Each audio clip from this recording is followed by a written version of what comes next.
Opa, como é que vocês estão? Tudo bom com vocês?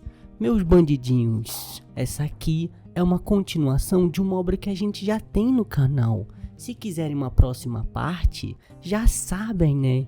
No episódio anterior, o Prota chegou no clã Tang, conheceu sua esposa, mas ela não quis aceitá-lo como seu marido. Mas acabou dizendo pra ela que ela tem uma maldição por ter consumido o núcleo da centopeia de mancha azul. E também disse pra ela que ia dominar as 10 bestas mais venenosas do mundo. Mas ela pensou que era por ela e acabou se apaixonando. Aí Harim fica perguntando se ele sabe o que ele acabou de dizer.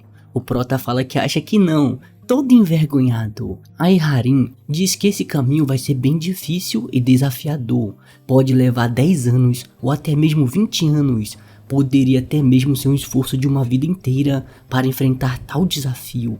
E o Prota se perguntando se realmente vai demorar tanto assim. Aí Harim vai ficando toda envergonhadinha, dizendo certo, guerreiro Soryong, me disseram que você tem 15 anos. Em 3 anos, quando ele atingir a maioridade, se ele conseguir lidar com pelo menos uma das 10 grandes criaturas venenosas, acha que vai ficar convencida, e é por isso que se ele conseguir definitivamente, vai ter uma possibilidade do nosso casamento ocorrer bem, mas de qualquer forma vai estar torcendo pra ele. Começa a ir embora toda correndinho, mas o Prota fala, espera aí minha nobre, pra onde você tá indo? Você não deveria ficar com as criaturas agora, por que não fica? Mesmo que seja só por algumas horinhas. Aí Harim volta e o Prota manda ela não se preocupar com nada. Esses pequeninos nunca mordem ninguém. Chama as criancinhas pra perto e diz pra eles irem para perto da sua mãe em vez do papai. E aí Harim sem entender,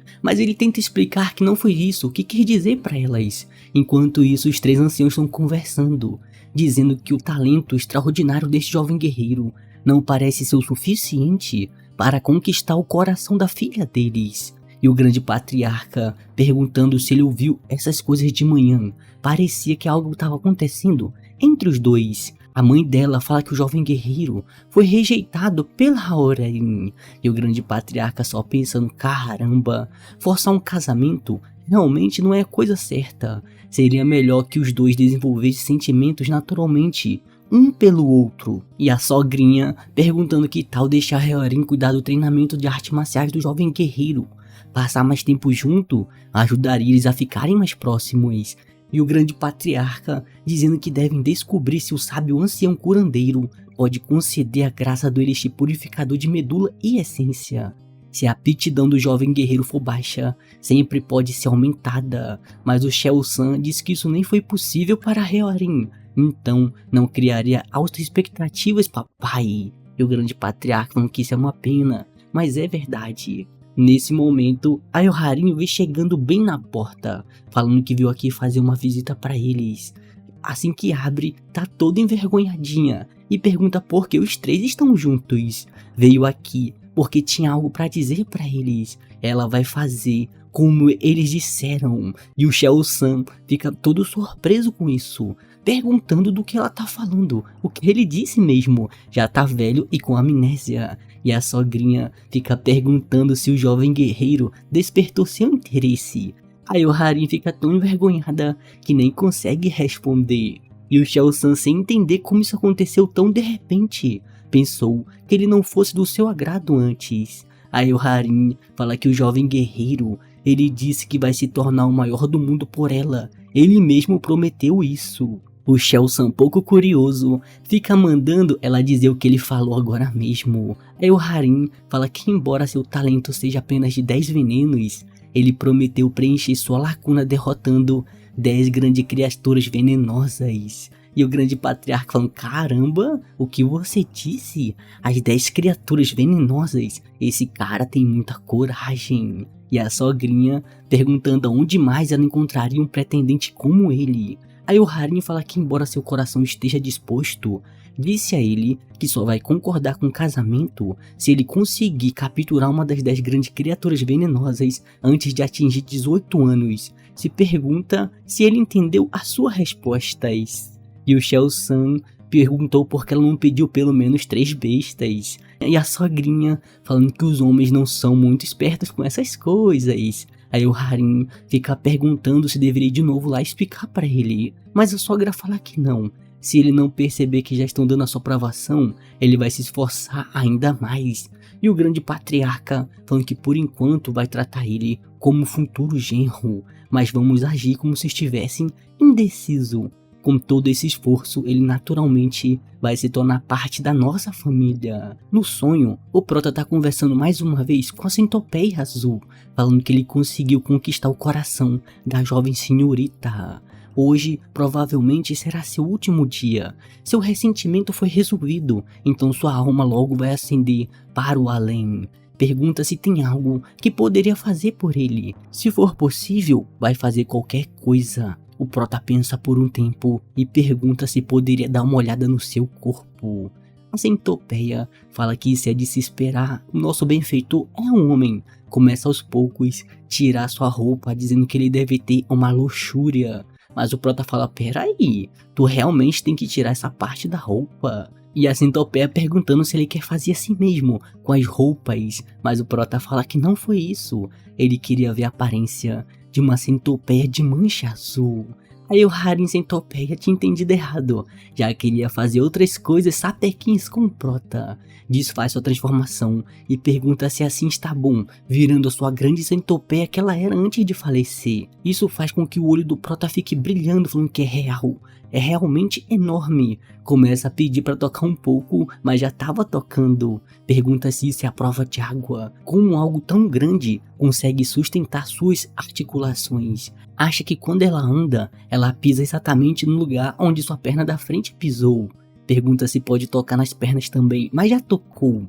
Pergunta quão forte é o seu veneno. Seus olhos, como ela vê as coisas, continua olhando todo o corpo. Começa a pedir até mesmo para tocar nas presas. Ele fica passando a mão nela e a Centopeia fica perguntando que merda ele tá falando. Será que suas filhas vão ficar bem? Pensou a Centopeia de manchas azuis consigo mesmo, porque seu toque era tudo menos uma coisa comum de se ver. Mais tarde, o Shao-San vem conversar com um jovem guerreiro, quer dizer, jovem mestre Soreong agora. Diz que já ouviu tudo da Harim. De agora em diante, ele vai ser tratado como um genro. O casamento naturalmente vai acontecer quando ele for maior de idade, é claro. Mas o Prota tá tentando explicar que não foi isso que quis dizer. Mas a sogrinha fala que o Soreong agora é seu genro, seja bem-vindo, é a sogra. E o grande patriarca, dizendo que com o casamento da Harim nada além de prosperidade espera o nosso clã Tang. E o Prota olhando pra ela, vê que ela tá com um sorrisinho, mas não sabe o que tá acontecendo. Não deveria ter condições para um casamento como esse. Eles já me aceitaram sem nenhuma discussão. Acha que deve apenas acompanhar por enquanto. Diz que vai estar contando com a orientação de todo mundo. E o pessoal todo feliz que ganhou um novo genro. O Shao-San diz que antes dele aprender as artes marciais venenosas do clã Tang, tem algo que precisa mostrar para ele. O Salão dos 10.000 Venenos. Pode garantir que é algo que ele vai absolutamente adorar.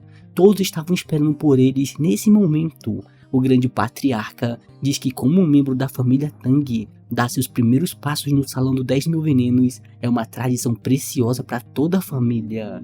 O Salão dos 10.000 Venenos deve ser um lugar onde 10.000 venenos se reúnem. Se for isso, ele já começa a ficar babando. Começa a olhar para Harim e vê que ela é realmente muito linda. Dizem que as belezas são melhores admiradas de perfil. É como um ensaio fotográfico ao vivo. E o sogrinho dele só rindo, falando, nossa, que é isso, hein? Rapaz, desse jeito, ele vai desgastar o rosto da sua filha. Ela é a sua mulher agora. E ainda assim você observa tão distraidamente. Parece que nosso genro está completamente encantado com o Harim. E aí o Harim falando, qual foi, Soreong? Você precisa ficar olhando para onde tá andando, vai acabar tropeçando. Um tempo depois, vão finalmente chegando no Salão dos 10.000 Venenos. Quem tá bloqueando a porta são dois velhos bombadão. E já tem um Cleitinho mandando bem-vindo para o patriarca. O grande patriarca manda abrir os portões e está aqui para mostrar brevemente o Salão dos 10.000 Venenos para o seu genro. E o Prota tá pensando que para algo saído da Idade Média, a segurança aqui é muito forte. E o Cleitinho do cabelão fica mandando abrir os portões agora mesmo. Os bombadão só anabolizante ficam fazendo força para abrir a porta. Diz que estão abrindo o portão um pouco mais rápido hoje. Finalmente tá aberto o portão dos 10.000 venenos. O Shell-san diz que esse portão de ferro é forjado com aço das terras selvagens do sul. Até mesmo abrir esse portão é considerado uma grande honra. Finalmente chegaram aqui. Este é o tesouro onde o clã Tang de Sichuan armazena todos seus venenos. Esse é o salão dos 10.000 venenos, Câmara dos 10.000 venenos. Manda ter cuidado para não tocar em nada imprudentemente. Prota fala que entendeu, então é aqui que ficam os 1000 venenos. O Shell-san fala que sim, os venenos são cuidadosamente categorizados como venenos de paralisia, veneno do sono e muitos outros.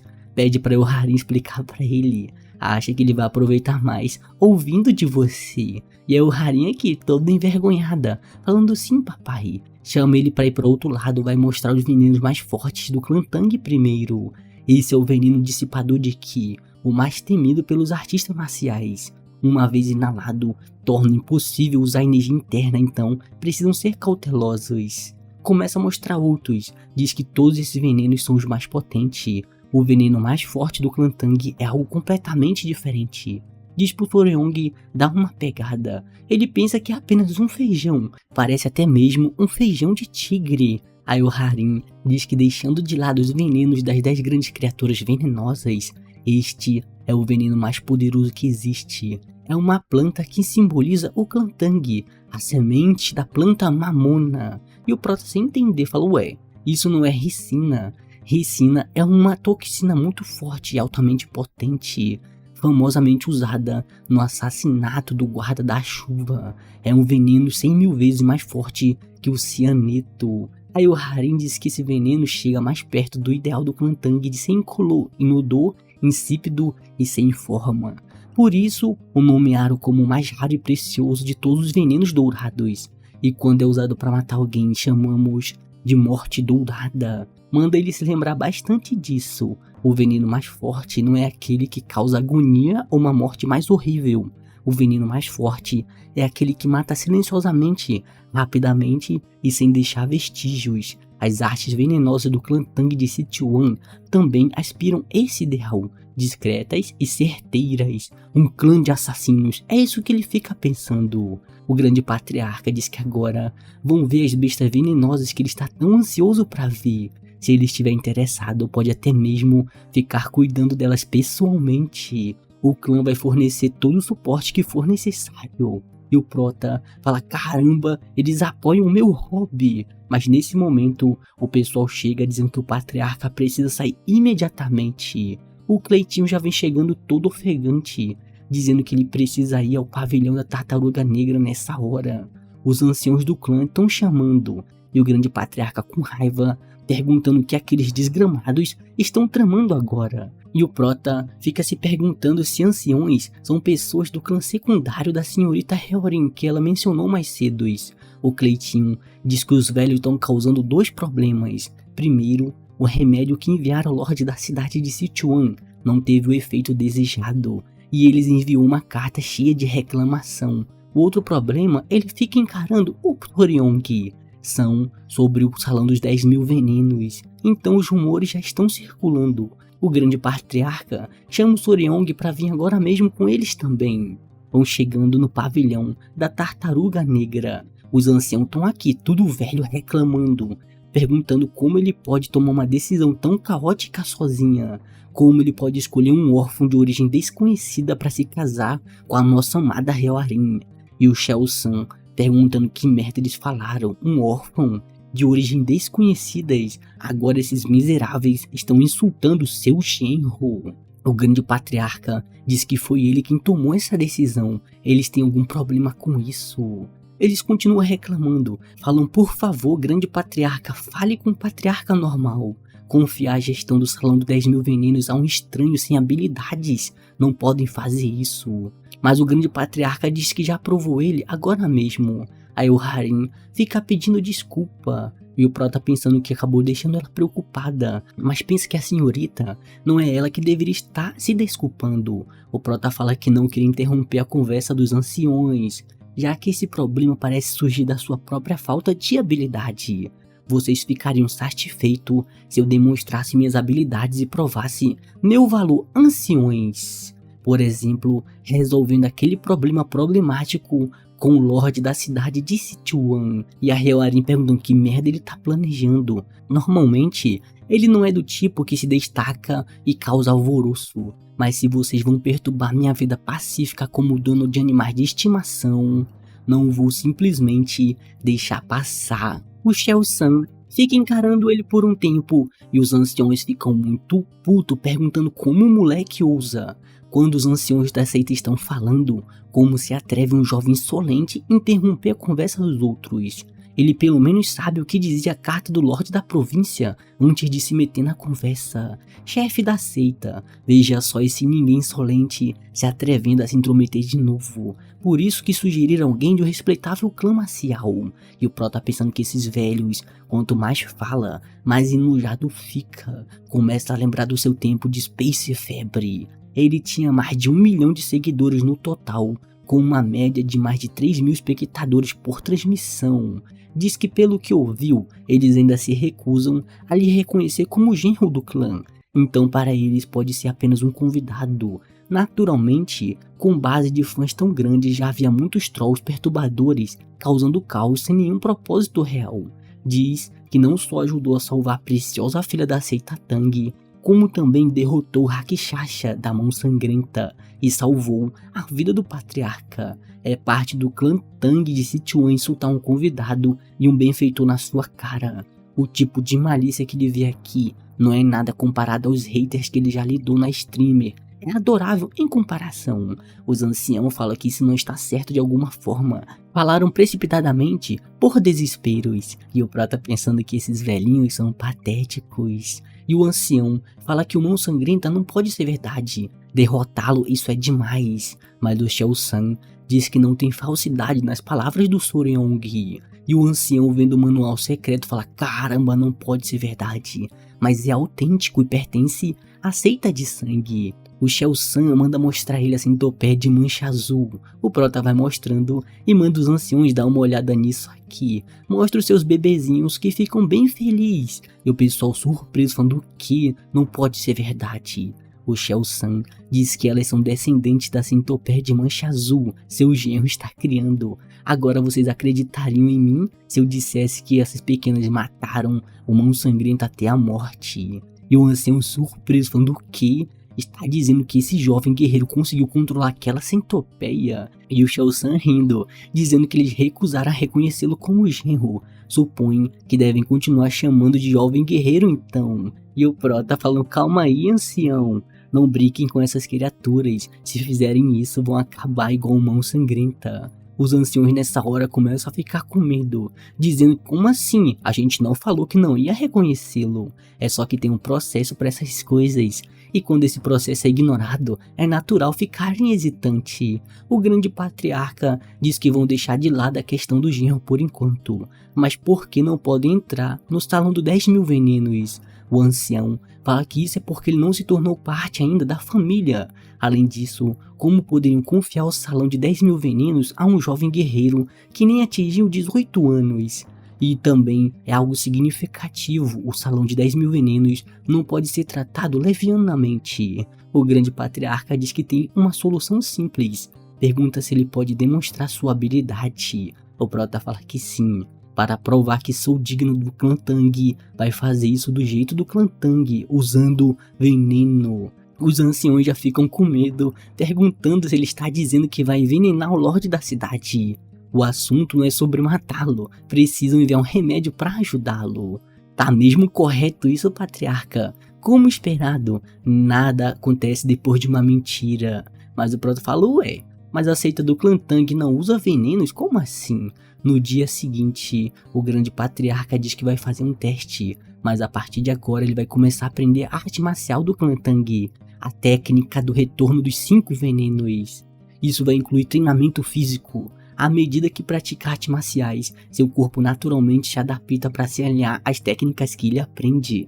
O clã Tang prioriza a praticidade, Então ele vai aprender habilidades que podem ser aplicadas imediatamente em situações reais. Vai mostrando para ele um conjunto de ninja que ele vai utilizar. Vão começar com armas ocultas arremessáveis, agulhas, moedas, dardos e várias outras coisas.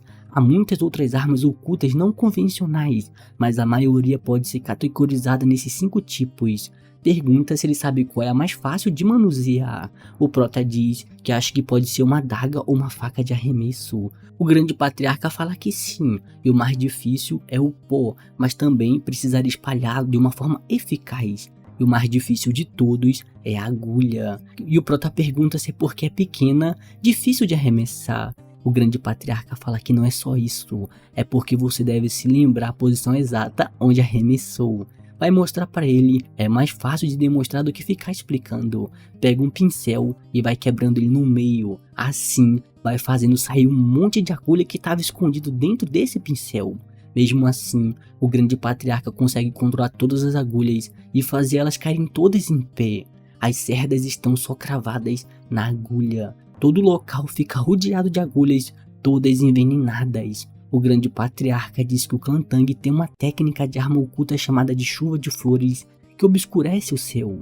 É uma arte secreta, onde centenas ou até mesmo milhares de agulhas caem como uma chuva de flores, cobrindo toda a área. E o prota falando, caramba, tá me dizendo que tenho que espalhar essas agulhas por toda parte e lutar nesse terreno. Se toda a área estiver cheia de agulhas, não vai sobrar espaço para ele continuar se movendo. O grande patriarca fala que sim, e é por isso que ele deve lembrar das suas posições, para não acabar sendo vítima da sua própria técnica. E o prota pensando que é inacreditável. Está dizendo que eu tenho que lembrar as posições das agulhas onde o oponente pode defletir, ou aquelas que caíram fora do local. O grande patriarca fala que sim. Com o corpo dos 5 venenos, você teria que memorizar pelo menos 100 posições só para ficar começando. Depois de toda essa aula, ele volta para casa muito cansado. Aí o Harin vem chegando perguntando se está realmente totalmente preparada. Ela disse que ouviu dizer que ele vai capturar uma vespa, então se preparou, ou isso é desnecessário? O prota fala que não, planejava esperar por uma, mas com isso podem capturá-la agora mesmo. Ela vai entender quando chegarem no local. Pergunta se a propósito ela sabe onde fica o ninho de vespa. Aí o Harin fala que sim, tá aqui perto, então pode até mesmo ir agora mesmo. E fala Soryong sobre a carta enviada ao Lorde da cidade de Sichuan. Você já viu? Já que você ainda é jovem, então estava se perguntando se talvez não tenha completamente entendido o conteúdo da carta. Era isso que lhe preocupava. O Yang Qi nos homens é muito importante, mas não podem falar mais sobre isso agora. A grande questão que está preocupando o Lorde da cidade não é outra coisa senão a sua disfunção erétil, ou seja, impotência. Aí o Harin fala que ele sabe bastante para sua idade. O prota fala que viveu sozinho, então conhece bastante coisa. E finalmente vão chegando no mato, e assim que vê uma lagartixa ele já fica querendo ficar observando. Mas o Harin consegue levar ele pro local certo, onde estava o ninho. Certamente parecia ali, naquele buraco escuro. E aí o Harin fica perguntando o que acontece se eles encontrarem uma colmeia de abelhas. O prota fala que isso significa que, embora tenham vindo procurar vespas, na verdade não vão capturar nada. O inseto venenoso que estão procurando pode ser encontrado em colmeias menores e mais fracas. Um inseto venenoso que vive em uma colmeia. Felizmente parece que essa colmeia tem o que eles estavam querendo. Pegou você, sua coisinha safada. E o Harin perguntando o que é isso. O prota fala que não vieram pegar uma vespa. Essa coisinha aqui que eles realmente estavam atrás. Essa pequena criatura pode resolver os problemas do Lorde da cidade. Mas aí o Harin fala que conhece esse inseto. É um besouro da terra. O prota fala que então é assim que é chamado nessa terra, besouro da terra. Um inseto encontrado no ninho de vespas gigantes. É referido como besouro da terra nas planícies centrais. Na era moderna, ele é chamado de besouro vesiscantes. Aí o Harin pergunta se é normal encontrar um besouro da terra em um ninho de vespa, não sabia disso. O prota fala que o ciclo de vida deles é bem peculiar. O besouro viscante tem um método de reprodução bastante incomum. Normalmente, a maioria dos insetos o guarda no local onde coloca os ovos, ou cria um ambiente seguro para os ovos eclodirem. Mas essa criatura aqui simplesmente coloca os ovos onde ele quiser. Qualquer lugar serve, sem frescuras, sem preparação, só deixa lá e vaza. O mínimo de esforço que ele faz é largar tudo em um só local. Quando o milagre acontece e as larvas nascem, elas começam a rastejar para o lugar mais alto possível. E quando as larvas do besouro alcançam o topo, elas fazem algo bizarro. Elas se juntam e imitam uma flor. E então, olha só aqui, as abelhas confundem essa flor falsa com uma flor de verdade e se aproximam. E essa flor sempre esteve aqui, foi o que a pobre abelha pensou. No momento em que a abelha se aproxima o suficiente, um enxame inteiro pula no corpo da abelha em um instante. E isso é fim de jogo, acabou para a abelha, que queria um pouco de pólen. Não sabe por que eles preferem ninho de vespas gigantes, mas aparentemente é um ambiente mais adequado para o crescimento das larvas do besouro da terra. A Helharim fala que esse inseto causa queimaduras na pele. Ouviu dizer que comer ele pode causar mal e até mesmo ser fatal. O Prota fala que sim, ele pode causar queimaduras. O líquido laranja que escorre de um besouro vesicante contém uma substância tóxica chamada de cantaridina. Quando essa substância toca a pele, ela cria bolhas semelhantes a queimaduras. A Helharim fala que tem esse efeito também, será que ajuda? O Prota fala que sim, embora apenas enquanto a toxina estiver no corpo. Ele levanta um homem imediatamente. A Helharim fica envergonhada e diz que já chega de explicação, vão voltar para o salão imediatamente. Mas ele pega mais alguns. Besouro da Terra capturado. Depois disso, retornaram ao salão dos 10.000 venenos e vão ensinar como preparar o remédio. Mandou todo mundo escutar com atenção primeiro, seque o besouro da terra e triture em pó. Considere 1/10 desse pó como tóxico, mas esse veneno se torna letal quando 3 mol dele são ingeridos. Se uma pessoa consumir 3/10 de um mol do veneno por peso corporal, cerca de metade dos que ingerirem vão morrer. Então, eles poderiam preparar o remédio com 1/10 do veneno, seria aproximadamente a quantidade de 60 gotas de líquido. Isso deve fazer sentido, sua cabeça quase explodiu com essa explicação. O chefe fala que a explicação dele é incrivelmente detalhada. Quem diria que ele seria tão bom em matemática? Vai garantir que isso dê certo, não importa o que aconteça. Mais tarde naquela noite, quem diria que um besouro da terra teria tais efeitos? O grande patriarca disse que talvez devessem reavaliar os venenos do arsenal do clã Tang. A Helharim diz que estava pensando o mesmo. O grande patriarca pergunta se ele é mesmo bom em matemática. A Helharim fala que sim. Ele calculou a concentração da solução e estimou para corresponder ao peso de 10 gotas de líquido. E o grande patriarca, surpreso, pensando que isso é fascinante, achou que ele sabia bastante sobre venenos, mas isso está em outro nível.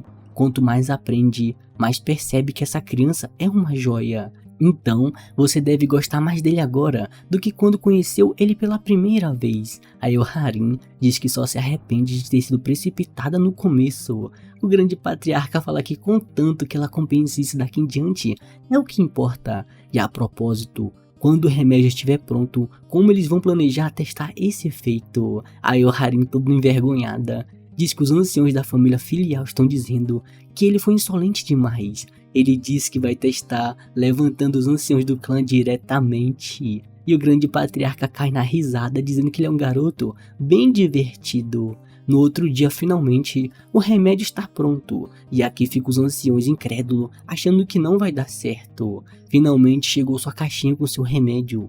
O chefe fala que misturou pó de acalçuz e mel para torná-lo mais doce e fácil de consumir. Ele prestou atenção até nos menores detalhes. O Prota fala que ele fez exatamente como foi descrito. O chefe fala que sim, seguiu as instruções ao pé da letra. E os anciões mandando ele parar de fazer isso. Quão incrível poderia ser essa mera pílula? O Shao-san diz que o remédio está feito agora, como ele vai provar que funciona? Nesse momento os anciões falam que eles podem acabar enviando veneno sem eficácia para o Lorde da cidade. Se algo der errado, isso poderia levar a um desastre grande. O Prota fala que nesse caso não tem outra escolha. Começa a botar o veneno na frente dos 2 anciões. E ele falou, peraí, tá dizendo pra gente testar isso? Você sabe que merda você fez, nem pode ser confiável. E o Prota chamando o vovô. dizendo que ele disse uma vez que aqueles que dominam artes marciais do clã Tang nunca têm medo de veneno. Então, vendo essa reação, será que eles estão com medo? E o grande patriarca ajudando, falando que realmente está percebendo isso. Será que é impossível? Eles são grandes anciões de um clã que certamente alcançou um nível de dominar sem venenos. Certamente eles não podem ter medo de algo tão trivial como o veneno de um besouro da terra. Isso faz os anciãos ficar puto, dizendo que nunca iam ter medo de um veneno insignificante de baixa qualidade. Claramente, você está nos subestimando, dizendo que se consumir isso e não acontecer nada, ele vai enfrentar as consequências. Eles vão ser os que manterão as leis e os princípios do clã. E todo mundo fica esperando um tempo e os anciãos ficam felizes, falando que olha aí, ó, veja por tu mesmo, nada está acontecendo. Mas não passa um segundo e o jacarezinho do ancião começa a ficar duro. Naquele dia, as leis e os princípios do clã foram ajustados. Magnificamente, o remédio foi enviado ao Lorde da cidade de Sichuan. E um pouco mais tarde, todo mundo foi embora, meio andando torto. O prota fala como ele disse, provocá-los com algo relacionado a veneno, realmente fez eles cair diretamente. O grande patriarca fala que eles são um tipo de pessoa que não tem mais nada além de orgulho. Então, é claro que ia cair nisso. Ainda assim, suas ações vêm de um lugar de preocupação com o clã. Realmente foi muito bom. No final de tudo, a gente é apenas uma família. Aí Harim já vem falando que algo terrível acabou acontecendo. Nossos filhos estão agindo meio estranho. Quando o grande patriarca ouve isso, fica muito puto. Como é que a história explica isso? De onde vem essa história de filhos? E por que ele tem filhos com a minha neta? Ele nem sequer teve sua cerimônia de casamento. Aí o Harim fala que eles não são crianças humanas, são centopeias, a centopeia que o Soryong está criando. E o Prota falando, o quê? O que aconteceu com elas? Ultimamente tem feito muitas sessões de treinamento físico, e toda vez pediu para a senhorita cuidar delas, mas acabou esquecendo completamente dos bebês. Começa a pedir para ver eles agora mesmo, mas ela diz que não tá aqui não, pô, tá lá em casa. E um tempo depois, assim que chega, elas estão murcha, como se fosse uma larva seca. E o Prota falando, peraí, elas simplesmente caíram no seu corpo com um baque. Aí o Harim fala que sim, mas de manhã elas estavam bem. Será que elas estão doentes? A cor delas parece um pouco pálida e as carapaças estão estranhas. O Prota fala, calma, não tem motivos para preocupação, isso chama descamação. Criaturas como centopeias que têm uma carapaça dura trocam elas quando vão crescendo. E parece que agora é provavelmente essa época. E o grande patriarca falou, caramba, elas estão trocando de carapaça. Em um pouco tempo, elas já começam a sair da sua carapaça nova com uma manchinha na testa. E isso era algo realmente incrível. As outras duas também estavam começando a trocar sua casca. Finalmente elas voltaram mais bonitas e todas saíram imediatamente. Elas pareciam quase 2 vezes maiores do que antes. E aí o Harim fica perguntando se elas têm nome. E o Prota percebe que realmente elas não têm um. E começa a chamar uma de número 1, número 2 e número 3. Mas não podia fazer isso. Dizem que centopeias manchadas se transformam em dragões depois de viverem 1000 anos. Elas precisam de nomes dignos à altura de dragão. Prota fala que não tem como uma centopeia se tornar em um dragão, mesmo depois de 1000 anos. E o grande patriarca pergunta por que uma centopeia manchada de 1000 anos é chamada de dragão celestial. E o Prota pensando, caramba, hein? Deve ter sido o vovô que ensinou isso pra ela, mas tá errado. Um nome. Diz que vai chamá-la de Nova, Mira e Grace. Vai ser esses 3. A primeira é Nova, simbolizando início. A segunda é Mira, que significa fragrância. E a terceira é Grace, representando algo elegante ou gentil. Aí o Harim fala que dar nomes aos filhos geralmente é responsabilidade do pai de qualquer forma. As centopeias agora têm seus nomes. E o Prota fala que um dia inteiro depois as centopeias voltaram a se agarrar no seu corpo. Seu corpo ainda não é forte o suficiente, mas acha que está bom o suficiente para ficar se movendo. Tá se tornando cada vez mais difícil. Elas estão bem pesadas agora. As mudanças mais notáveis, é claro, é o tamanho delas. Antes tinham o tamanho de uma salsicha grossa, mas agora cresceram e estão grandes maior que o seu antebraço. Parece que as centopeias acharam seu braço apertado demais para elas, então agora Elas se enrolam confortavelmente ao redor dos seus braços e cintura. Mas vai passando por ele umas pessoas falando que é como esperado do clã Tang, sempre extravagantes. Agora vão visitar um bordel. Ganhar dinheiro nunca foi tão fácil. E o prota não sabe o que foi que aconteceu ali dentro. E o patriarca diz que tem uma ótima notícia para ele hoje. Se ele lembra do remédio que enviaram ao Lorde da cidade, disse Chuan. Funcionou muito bem. O Lorde da cidade enviou uma mensagem de gratidão e incluiu uma generosa recompensa. Em pensar que colheria tais benefícios assim que aceitou ele como genro, ele fez algo notável. Pergunta que tal conceder um elixir para ele. Se ele simplesmente chamar isso de recompensa, ele provavelmente ia recusar por modéstia. E o Pro tá pensando no elixir. Meu avô disse uma vez que é algo que aumenta a energia interna. Aí o Harim fala, pera aí pai, isso é um elixir de que tipo que é? O Shao-san fala que não é nada extraordinário, é o mel da abelha dourada. E o Pro tá falando, pera aí, abelha, mel? Então basicamente é um mel comum. Dizem que a energia interna é crucial para se tornar um mestre marcial. Então, acha que deve aceitar por enquanto. Mas aí o Harim fala que ele está dizendo que é uma recompensa, então por que é só mel?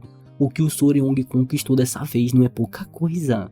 Mesmo que a abelha rei dourada seja uma criatura venenosa de nível médio, mel é o grau mais baixo entre esses elixir. Você não deveria ser mesquinho ao recompensar o Soreong por uma grande conquista. No mínimo, deveria ser algo que conceda 1 ano de energia interna. Como pode dar um elixir que só fornece 2 meses, hein? E o Shao-san fala que é um elixir bastante caro e difícil de obter. E aí o Harim com raiva, dizendo que comparado ao Soreong é uma coisa muito pequena. O Shao-san fala que ter uma filha é muito difícil. E o Pro tá falando, peraí sogro, mas o que exatamente é essa abelha rei dourado que você está falando? O Shao-san fala que a abelha rei dourado é uma criatura venenosa de nível médio, encontrada ocasionalmente nas florestas. Seu tamanho é tão grande quanto de um cachorro pequeno. Dizem que consumir seu mel concede energia interna equivalente a 2 meses inteiros de meditação reclusa. E o Pro tá só lembrando do nome, abelha do tamanho de um cachorro. Mas aí o Harim fala pro Soreong esperar um pouco, ele está deixando cada vez ela mais chateada. E o Shao-san falando que não é isso, é porque achou que o Soreong poderia querer ver a abelha rei dourada pessoalmente. E o Prota fica feliz falando o quê? Você tá sugerindo que eu veja a abelha rei dourada com meus próprios olhos? Eles falam que sim, e o Prota pensando que vai colher o mel sozinho. Costumava fazer isso algumas vezes nos seus tempos de YouTube. Fala, vamos sogro, quando se trata de abelhas eu sou praticamente um especialista nisso. Pergunta já como é que é a abelha rei dourado. E o Shao-san só falando que ela parece uma abelha, só isso. E assim começou a jornada para começar a colher um mel. Seu sogro forneceu informações prêmios de altíssima qualidade, então acharam que não ia ter concorrente. Mas quando chegaram lá tinha outro grupo de pessoas. Eles compraram a informação deles também. Por acaso compraram de um cara com cabelo desenhado e uma verruga no rosto. Eles falam que sim, mas de qualquer forma não vão desistir facilmente. Cabelo desenhado e uma verruga, será que era aquele cara? Bando de canalha. Então eles saíram vendendo a informação por toda parte. O Clayton fica puto, perguntando como eles ousam insultar o clã Tang, disse Chuan. E o Pro tá pensando como fica a sua viagem tranquila para colher o mel.